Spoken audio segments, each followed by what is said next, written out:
Welcome to the branding experience week number 4. All right, so let's get right into it. Let's look at what the game plan for today is.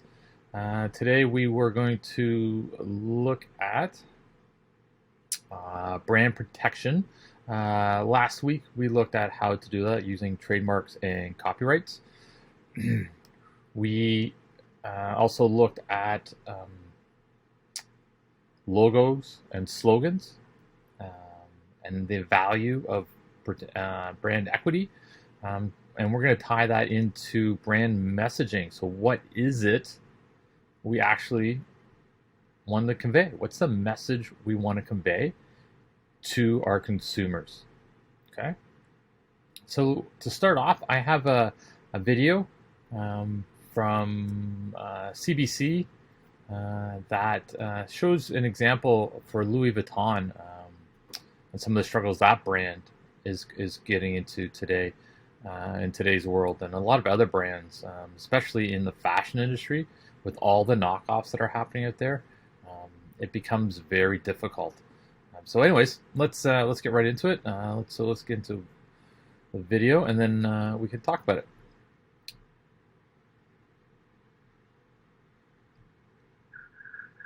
Louis Vuitton, a symbol of luxury with prices to match.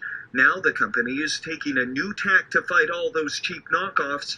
It's going after the landlord of a Toronto flea market. So what they're saying is that if the landlord knows that the tenants who they're renting the space out to is selling counterfeit products, then they have a responsibility as well.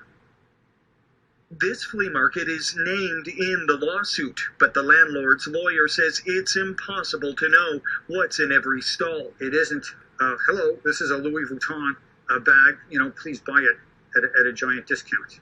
At least I haven't seen that. We have almost everything.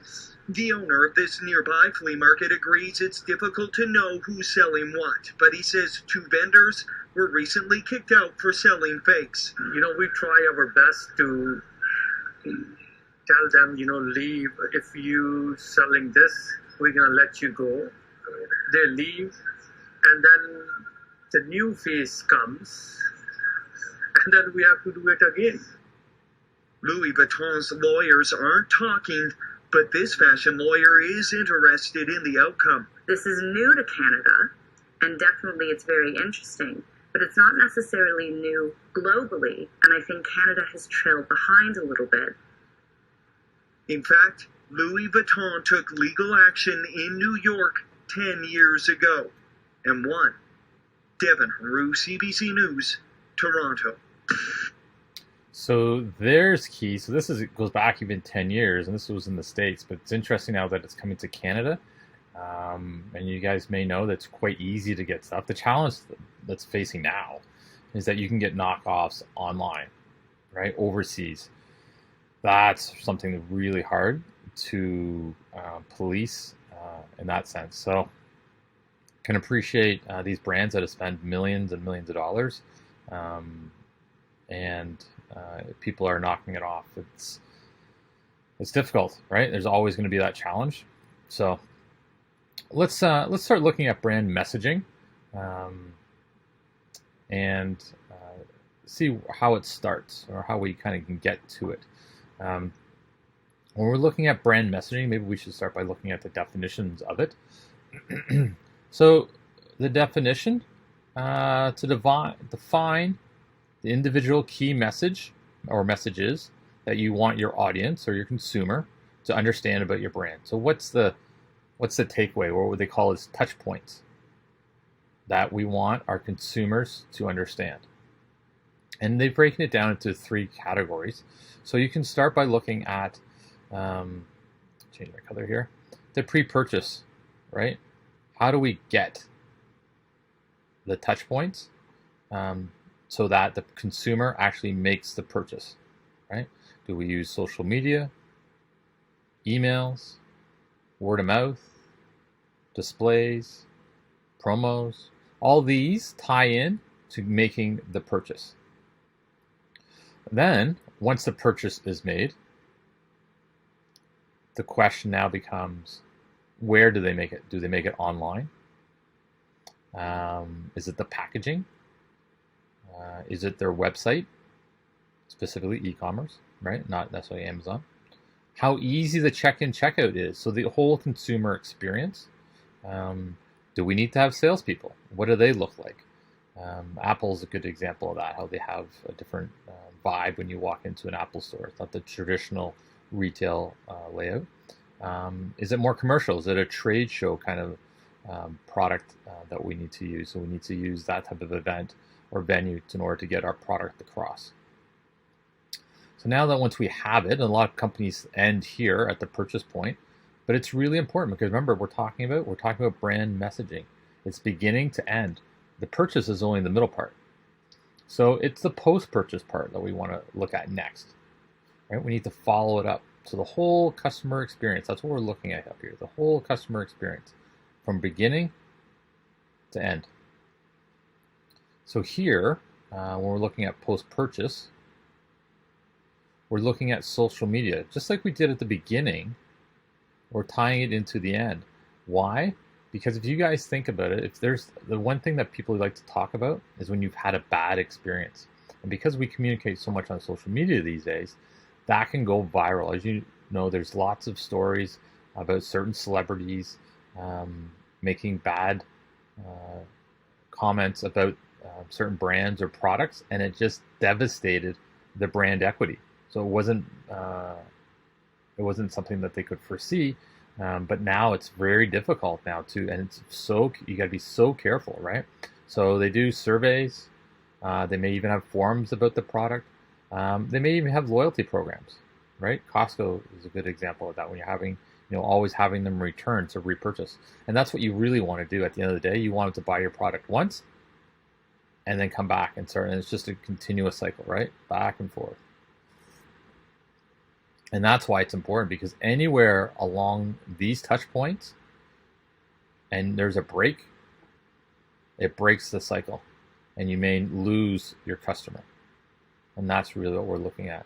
So when you're looking at all the brands and different touch points, it's everything that associates from the pre-purchase to the post-purchase, to the actual purchase at the end. So let's, I have some messaging, some brand messaging, and see how well you do. So this is just one that, can you explain your brand in 7 seconds? But we're not going to rush, but just like almost a sentence or two. Let's see if we can figure out which brand this is, just from their messaging. So we make technology so simple so that everyone can be part of the future. Any ideas what that would be? So a technology company, I guess we think the biggest technology company, Apple. Okay, so that's their brand messaging. And I think it's important to understand, if we struggle a little bit from the brand message, not knowing the brand, then there's work to be done, right? Not saying it's easy, but we really want to make sure that we're giving the right connection and message to our consumer. Okay, let's look at the next one.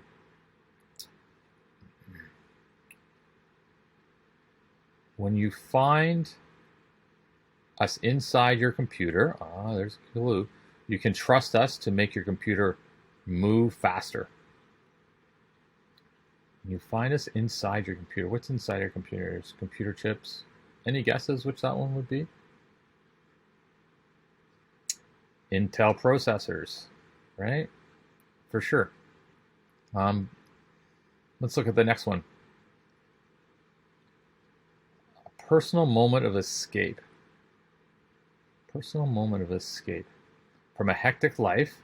So now we're kind of thinking of those that have a hectic life that use this between work and home. So personal, people that are busy, always maybe want to have this product as an escape. What brand might that be? Starbucks. Look at that. Right, so if you got that one, that's a good one. I mean, you kind of can make that kind of, as soon as you say that, you visualize people walking around with Starbucks, especially, with the hectic lifestyle. You think of downtown, very urban areas where there's Starbucks. I mean, there's the point, over the years, Starbucks has closed quite a few stores because when they're booming, But it was to a point where there was a Starbucks on every corner in the urban areas, in certain specific urban areas. Let's look at the last one. A symbol of prestige made with scrupulous attention to detail to enable to perfect its precision. What might that be? That's a toughie. I'm thinking like cars, something like high-end cars. But let's have a look. Rolex. Yeah, there's a brand. I mean, it looks at a different demographic that might make that connection. But when you think of Rolex, you think of 100% perfection, right? That's absolutely bang on. It's absolute perfection when you think of Rolex. There is zero. It's kind of like Tiffany. Tiffany would kind of fall into that category. There's 100. That can't get any higher. The top end is Rolex. The top end diamond, Tiffany stuff. So that's a good brand message. Let's look at a couple others here before we wrap up. Today's a relatively shorter day. But let's look at the brand. So here we got Apple. And we talked about their tagline or their slogan, think different. But the feeling that a brand inspires. So the message, right? So don't follow the crowd. Do you guys agree with that? Be a trendsetter, right? Be leader, right? Again, trendsetter, people leader of the pack. Be new, be fresh, right? So always being the latest, best way, best creative, be the leader of the product. So it inspires people to do that. Nike's been holding the number one brand in the sporting goods industry for many, many years. Under Armour, close second, I would think. I haven't pulled them up specifically to look at where they stand, but I would bet Nike would still be there. Their tagline, just do it. They've also changed it. We've used some different ones. But Nike has continued to use that one. That's their go-to. Back in the Michael Jordan days. But they're feeling to be energized, so you can achieve anything, right? And that's really key. I mean, when you achieve anything, it doesn't necessarily associate with just the sporting industry, but it can mean anything. So it broadens the range of their demographic and their target market to improve on their brand equity and their sales. So it's not like you can just do it sports or do any sport. I mean, they did when they first years ago, they really focused on that. But now I think you're seeing a bit of a spin-off where it's not just about sports, right? It can be anything. You can achieve anything if you use their brand. Okay, let's look at the next one. L'Oreal. This is for anyone who's purchased their product. That they're not cheap. But makeup in general is not inexpensive. So it's a little pricey. But their tagline, because you're worth it, I mean, that's hard to say, right? I mean, someone says that to you because you're worth it, you're like, yeah, I'm worth it. So absolutely, right? You have no problem jumping the money because it's on you and because you're worth it. So that's a great tagline. And then the feeling that you pamper, love yourself, and that you're special, right? You can definitely see the connection there. That really, so if you were to look at the L'Oreal product, you may think it's a little pricey, but if their tagline is "you're worth it," you kind of push you right past it, and then it's like, oh, just pamper yourself. You deserve it. You're special, right? So they've done a really good job with their brand. So when you're looking at brand messaging, there's a lot to it, and you need to make sure, especially when you look at these ones that are just explained here. It needs to flow, right? From Apple to the tagline to their feeling. Nike, to be energized, L'Oreal, right? They all need to have a flow to it. And again, at the end of the day, what we're tying it back to, and we talked about the Louis Vuitton, this is why people spend thousands upon thousands, not people, but companies that spend thousands and thousands of dollars to protect their brand. And that's why they get so upset when there's all these knockoffs out there. It wasn't just because they stole their idea. It's because the money that they've invested into it, and companies are jumping on the bandwagon on their logo or their slogan and benefiting it, like from a financial standpoint. And that's what gets companies upset. So let's look at the homework today, because that's about all I wanted to get into today. Nothing, because last week was a little heavy, but there is some homework today. So I want you to review checklist for week 4. Okay, so do go through the week checklist. And then in number 2 here, so depending on your group, I need you guys to, depending on what class that sees this video, will determine whether it's an individual or group. So refer back to the news feed on D2L, our homepage, and I will tell you specifically whether it's an individual or a group project. So you are going to complete assignment number 1, progress. Assignment number 1 will finish later on, but I want you to do the progress component only of it. It's not take you that long. I believe it's only 3 or 4 questions. Okay, but important to understand that make sure you refer back, and emphasize this, refer back to the news feed whether this is an individual project or a group project. All right. If you're not sure, please email me. Go to the class list and email me, and I can confirm that for you. All right.